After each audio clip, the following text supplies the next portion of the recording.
కాపరి ఉషా కిరణాలు ఉదయకాలపు వాక్య ధ్యానమునకు మిమ్మల్ని ఆహ్వానిస్తున్నాం. ప్రార్థన. మమ్మల్ని మిక్కిలిగా ప్రేమిస్తున్న పరలోకపు తండ్రి, ఈ ఉదయకాల సమయానికై వందనములు చెల్లించుకుంటున్నాం. ఈ ఉదయకాలమున నీ వాక్యము చేత మాతో మాట్లాడు. వాక్యం వింటున్నా ప్రతి ఒక్కరిని హస్తంలో అప్పగిస్తున్నాము. తండ్రి, మమ్మల్ని నాయన నీవు నడిపించండి, బలపరచండి. నీ కృప చేత మమ్మల్ని ఆశీర్వదించుకొని యేసు పరిశుద్ధ నామమున అడిగి వేడుకుంటున్నాను పరమ తండ్రి, ఆమేన్. ఈ ఉదయకాలపు వాక్య భాగము యోవేలు గ్రంథము 2వ అధ్యాయము 18 మరియు 19 వచనములను చదువుకుందాం. అప్పుడు యెహోవా తన దేశమును బట్టి రోషము పూని తన జనుల ఎడల జాలి చేసుకొనెను. మరియు యెహోవా తన జనులకు ఉత్తరమిచ్చి చెప్పినదేమనగా, ఇకను అన్యజనులలో మిమ్మును అవమానాస్పదముగా చేయక, మీరు తృప్తి నొందునంతగా నేను ధాన్యమును, కొత్త ద్రాక్షరసమును, తైలమును మీకు పంపించెదను. మనము చదివిన వాక్య భాగములో ప్రభు తన యొక్క దేశము పైన, తన జనుల పైన జాలి చూపించే కార్యమును చూడగలము.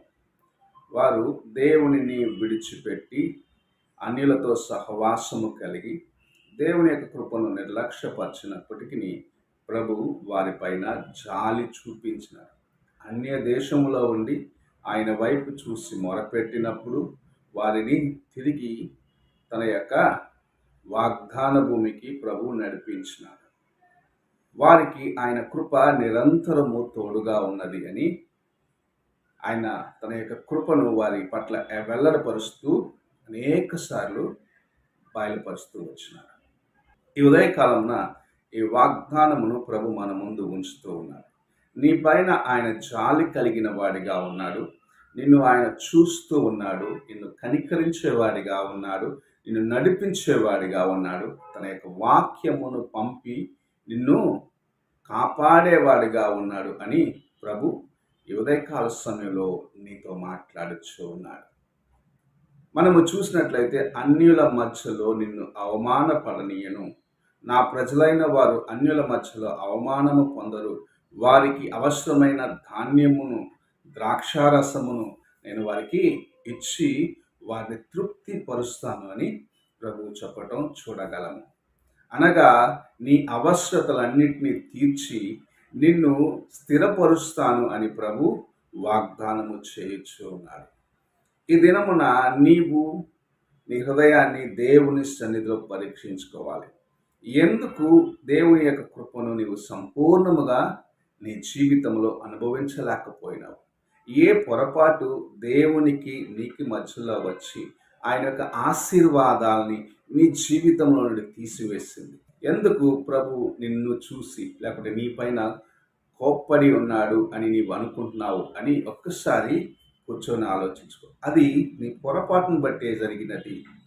ఆ పొరపాటు దేవునికి నీకు మధ్యలో ఎడబాటును తీసుకొచ్చిందని నీవు గ్రహించుకోవాలి. ఇశ్రాయేలీయులు దేవుని యొక్క వాక్యమునకు లోబడకుండగా అనేక సార్లు ఆయన తిరుగుబాటు చేసినప్పుడు వారిని ఆయన బానిసత్వంలోకి ఇచ్చినారు.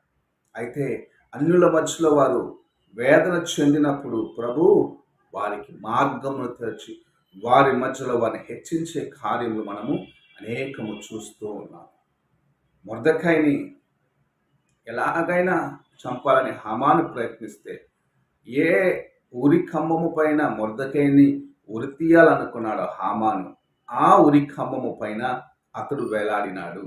అయితే ఆ స్థలమునకు మొర్దెకైని హెచ్చించి ప్రభు ఆశీర్వదించిన కార్యము మనం చూస్తూ ఉన్నాం. సామాన్యులుగా వెళ్ళిన షడ్రకు, మేషకు, అబేద్నెగోలను వారు ఆ దేశంలో మంత్రులుగా హెచ్చించబడ్డారు. మంచి స్థానంలోకి హెచ్చించబడ్డారు. తన ప్రజలైన వారిని ఆయన ప్రేమిస్తున్నాడు.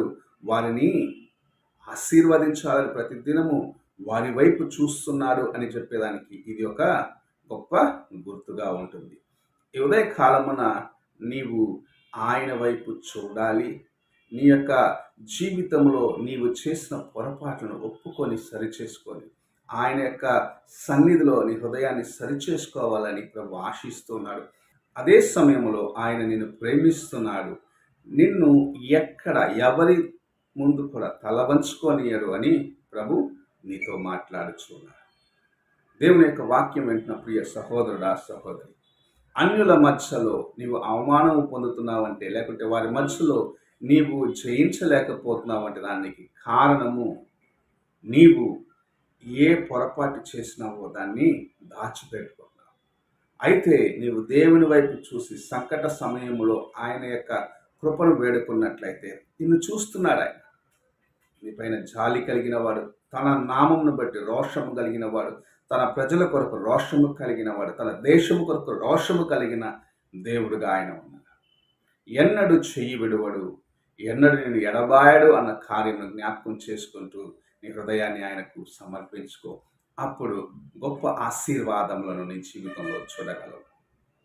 ఉదయకాలమున ప్రభు నిన్ను ఆశీర్వదించాలని ఆశిస్తున్నాడు. నిన్ను అవమానములో నుండి, నిన్ను దుఃఖంలో నుండి బయటకు తీసి స్థిరపరచాలని ఆశిస్తూ ఉన్నాడు. తన కృపనిచ్చి నిన్ను లేవనెత్తాలని ఆశిస్తూ ఉన్నాడు.